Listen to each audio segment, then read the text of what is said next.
देखिए दोस्तों, कबीरदास जी की पुत्री थी कमली। उनका विवाह कैसे किया, आइए जानते हैं।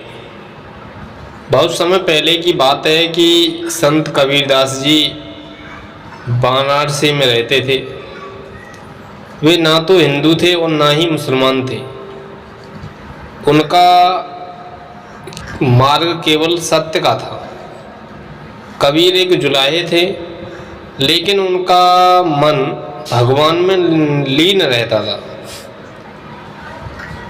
कबीर के दो प्रमुख गुण थे, सच्ची भक्ति और एक सत्य बोलना।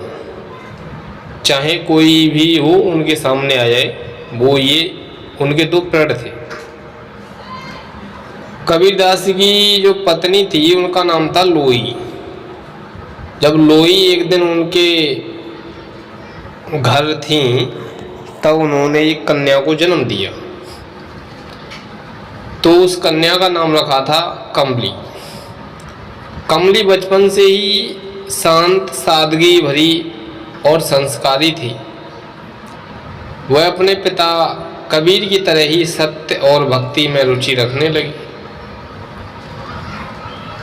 कबीर उसे बचपन से ही सिखाते थे कि बेटी, ईश्वर दिल में बसता है, उसे मंदिर मस्जिद में मत ढूंढना। कमली अपने पिता की शिक्षाओं को मन से मानती थी। जब वह बड़ी हुई तो उसमें विनम्रता, सेवा और संतोष की भावना बढ़ती चली गई। एक दिन कबीरदास की पत्नी ने कबीरदास से कहा कि अब हमारी कमली विवाह योग्य हो गई है, हमें उसका विवाह कराना चाहिए। कबीरदास जी मुस्कुराए और कहा, लोई, विवाह जरूरी है, लेकिन मैं ऐसे वर ढूंढूंगा जो सच्चे अर्थों में जीवन के मर्म को समझता हो, वरना मेरी बेटी का जीवन उलझ जाएगा। वे कई जगह गए, लेकिन कोई भी ऐसा वर नहीं मिला जो आत्मज्ञान और भक्ति में रुचि रखता हो।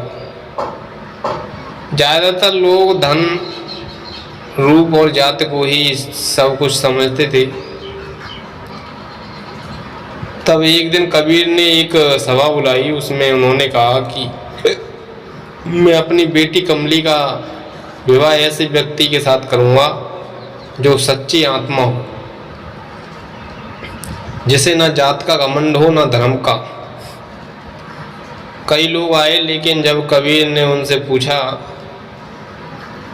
क्या तुमने अपने भीतर के अहंकार को मारा है, तो सभी लोग वहां पर आकर के चुप रह गए। जब ये चुप रह गए तभी एक साधारण व्यक्ति आया और सिर झुका करके बोला, मैं कुछ नहीं जानता, बस ईश्वर को खोज रहा हूँ। कबीर ने उसकी आंखों में देखा, वहाँ ना घमंड था ना दिखावा था। कबीर ने कहा, यही है मेरी कमली के योग्य वर, जिसने खुद को पहचानने की यात्रा शुरू कर दी है। विवाह के बाद कमली ने भी अपने पति के साथ मिलकर के भक्ति और सेवा का जीवन चुना। उसने कभी आराम और वैभव की इच्छा नहीं की। वह कबीर की सच्ची संतान थी, जिसने संसार में रहते हुए भी वैराग्य का मार्ग अपनाया। कहा जाता है कि कमली ने कई स्त्रियों को आत्मज्ञान और आत्मसम्मान का पाठ पढ़ाया। वह खुद एक संत कन्या के रूप में प्रसिद्ध हुई। तो इस कहानी से हमें यह शिक्षा मिलती है कि सच्चा धर्म जाति या पाखंड में नहीं, बल्कि मन की पवित्रता में होता है। संत कबीर की ही तरह हमें अपने बच्चों को भी सत्य और भक्ति का मार्ग दिखाना चाहिए। कमली की तरह बेटियां अगर आध्यात्मिक में रुचि लें तो वे समाज में परिवर्तन ला सकते हैं। तो दोस्तों, यह कहानी कैसी लगी आप अपनी कमेंट बॉक्स में राय जरूर दें। तब तक के लिए राधे राधे।